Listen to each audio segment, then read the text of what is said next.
So ngayon, medyo humakbang tayo. Diyan din po, mga kababayan, sa mismong hearing na yan, ha? Sa mismong hearing na yan, nako, eto, mainit si Marcoleta. Sa mismong hearing na to, mga kababayan. Director, kasi Sa mismong hearing na to, mga kababayan, narinig nating lahat, ayan, at maririnig natin dito sa Mark Ramos channel na ang sabi ni Marcoleta, there is no West Philippine Sea. Ang lupit, ano? Ay, nako. There is no West Philippine Sea. Yang West Philippine Sea ay gawa-gawa lang nating mga Pilipino.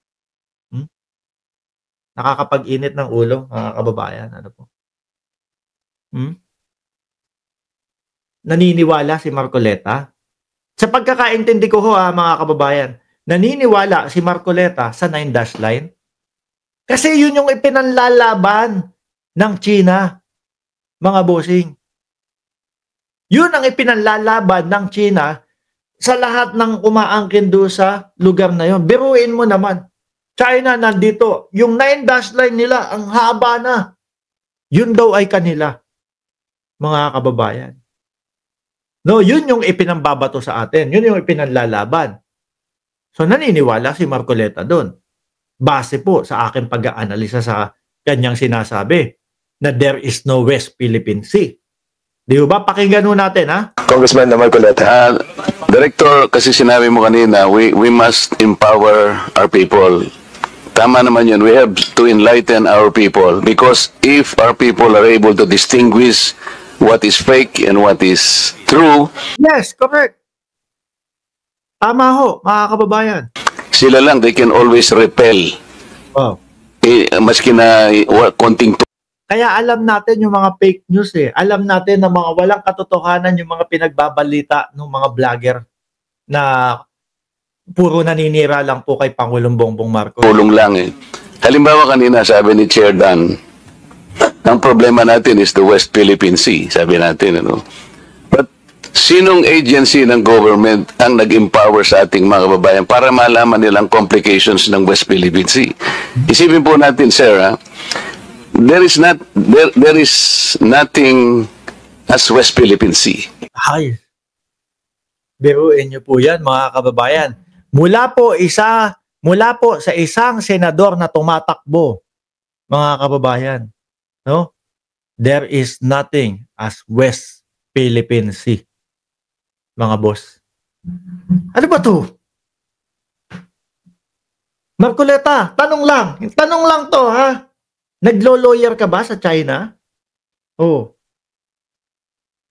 Nako, purong-puro na ho si Marcoleta, mga kababayan. Yung sinasabi ko sa inyo ho, mga bossing, na kung sakali ako patawag sa Kongreso, kasi narinig ko na ho narinig ko kay Congressman Dan Fernandez na merong mga vlogger pa pong mga ipapatawag, no? At yun na yung mga unang batch. At meron pang mga batch na susunod. Unang itatanong ko, Kong Dan, pwede ba ng Zoom yan? Pag pwede ng Zoom, di sa Zoom na lang ho tayo kaysa gumastos pa tayo ng 200,000 piso. Pero kung sasabihin nila, hindi Mark, kailangan nandito ka. Kailangan nandiyan ka mismo sa hearing. Wala po tayong magagawa. Kailangan po nating irespeto yung Kongreso ng Pilipinas, yung gobyerno ng Pilipinas, yung Senado ng Pilipinas, mga kababayan. Yung gobyerno ng Pilipinas. Uuwian ko yan, mga bossing. At kung magkaharap man kami ni Marcoleta, dahil meron po tayong mga vlog na sinasabi natin na sinungaling siya, ipi-play ko yung video kung bakit ko siya nasabing sinungaling. Dahil po, siya mismo nagsabi doon sa INC rally na na hindi daw po pinatawag ng Quadcom o hindi daw po pinatawag sa mga hearing yung mga PNP chief. Sila ba to ang tagal-tagal at paulit-ulit na iniimbitahan? PNP chief yun. Di ba, mga kababayan? Di tayo papadala doon sa mga pasigaw-sigaw at lalaki ng boses niya. Hindi, mga kababayan. Haharapin natin yan. Naku, baka ako makontempt. Kung sakaling makontempt ako, sabihin na natin, maximum 15 days yata. Naku. Ang gagawin ko, Hmm, basta may cellphone. Ano po, nakakausap ko yung pamilya ko, okay lang, walang problema. 15 days lang. Yun yung kinatatakutan ng mga DDS vloggers, yung ma-content. Diyos ko naman kayo. 15 days, sige, matutulog ako dun. O, di ho ba? Baka kasama ko si Coach Jared, kasama ko sila, yung mga ibang mga vlogger na, ay nako, masaya yon. Ano po? Tapos tatanungin namin, pwede po ba kaming mag-live? Pwede. Hindi pwede. Bakit po si Inday Sara Duterte nakapag-live? Ano, bawal sa Kongreso yun eh. Oh. Di ibig sabihin, lumabag din sa batas ang Vice Presidente kung bawal, di ba? So baka pwede. Di ba? Naku, malamang ang daming manonood sa inyo noon. Ano? Reunion, mga vlogger na sumusuporta kay Pangulong Bongbong Marcos. Ayun, na-contempt sa loob. Tapos makakita nyo kami doon. Ano? Kainan kami o enjoyin natin to kung ano yung nai-enjoy ng mga pagkain. No? Dito sa Kongreso. Di ba? Masaya. Kapag ka ikaw ho, mga kababayan, walang itinatago, buong tapang mo silang haharapin. Balik tayo kay Marcoleta. Paano yan? Mga boss, tingin ko yung sinabi niya na yan, na there is no West Philippine Sea. Yan po ang lalong makakapagpabagsak sa kandidatura ni Congressman Marcoleta. Wala po yun. That is a creation by us. Sa totoo lang po, kahit nabasahin mo yung ating mapa or what, there is no West Philippine Sea. Ang West Philippine Sea, yun po yung area na kiniklaim natin, ito yung exclusive economic zone.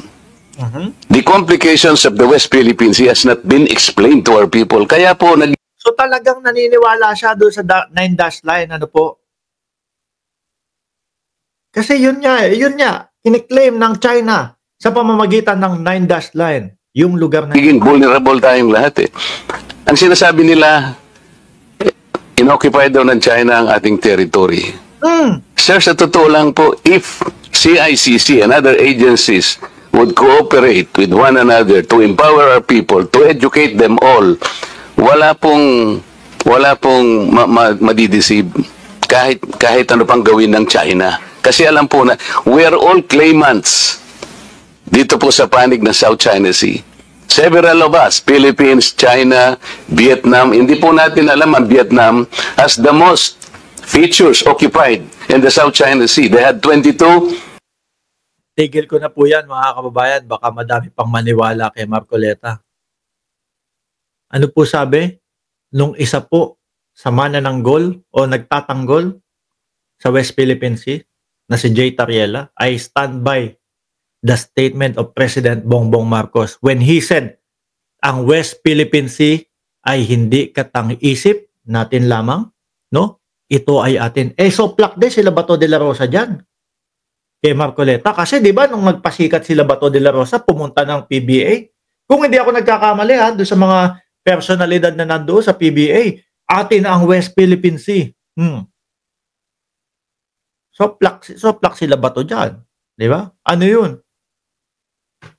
Kumbaga pang ano lang naman nila yun. Pang pasikat lang nila yun. Kunyari, ganun. Ang West Philippine Sea ay hindi katang-isip natin lamang. Ito ay atin. Ito ay mananatili atin hanggang nag-aalab ang diwa ng ating minamahal na bansang Pilipinas. Kay Marcoleta to, hearing someone claims that the West Philippine Sea is merely a fabrication of the Philippine government. Grabe, ano? Grabe. Hearing someone claims that the West Philippine Sea is merely a fabrication of the Philippine government is a disservice and an embarrassment to their entire party, the organization they belong to, and even their own family. Nakakahiya. Nakakahiya na nakakagigil, mga bossing. Kaya sabi ko sa sarili ko, simula nung narinig ko kay Marcoleta ito, ano po? Siguro kung nasa Congress to, kaming dalawa, nandun, kinakausap ako. Baka hindi ko napakinggan to. Ayokong makarinig ng mga ganyang mga pahayag ho, mga kababayan. Na tipo bang parang naglo-lawyer na sa China? Ano po? Eto, tayong mamamayang Pilipino, ipinaglalaban ang West Philippine Sea. Sila po handa ng isuko ang West Philippine Sea, mga kababayan.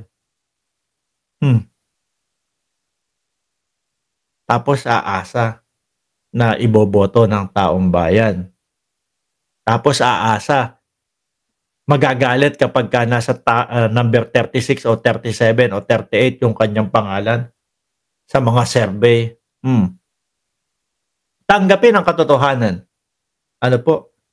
Ayaw ng mamamayang Pilipino sa mga politiko na pro-China. Ayaw ng sambayanang Pilipino yung mga nagtatanggol sa China. No? Ano na lang yung UNCLOS? Nakakahiya naman doon sa UNCLOS na tayo ang pinanigan, mga kababayan, dyan sa West Philippine Sea. Katahang isip lang din yun. Di ho ba, mga boss? Ay. Pero, mga kababayan, alam ko naman po kung ano yung magiging sagot ninyo, no? Doon sa pahayag ni Rodante Marcoleta. Alam ko po na kayo ay sasagot, no, sa inyong mga balota. At alam ko po kung ano ang isasagot nyo sa inyong mga balota. At hindi ko na po kailangan sabihin na hindi natin kailangan to. Alam ko kung ano na isusulat nyo dyan, no? Hindi ko na sasabihin. Dahil alam ko, labas siya dyan. Anyway, mga boss chief amo sir, sabi ko nga po sa inyo, ako'y nagmamadali, kaya hindi na tayo muna nag-shoutout. Paumanhin po at hindi tayo nag-shoutout ha. Sa araw na ito, babawi ako sa inyo mamayang gabi. Ano po, maraming salamat and God bless po sa ating lahat.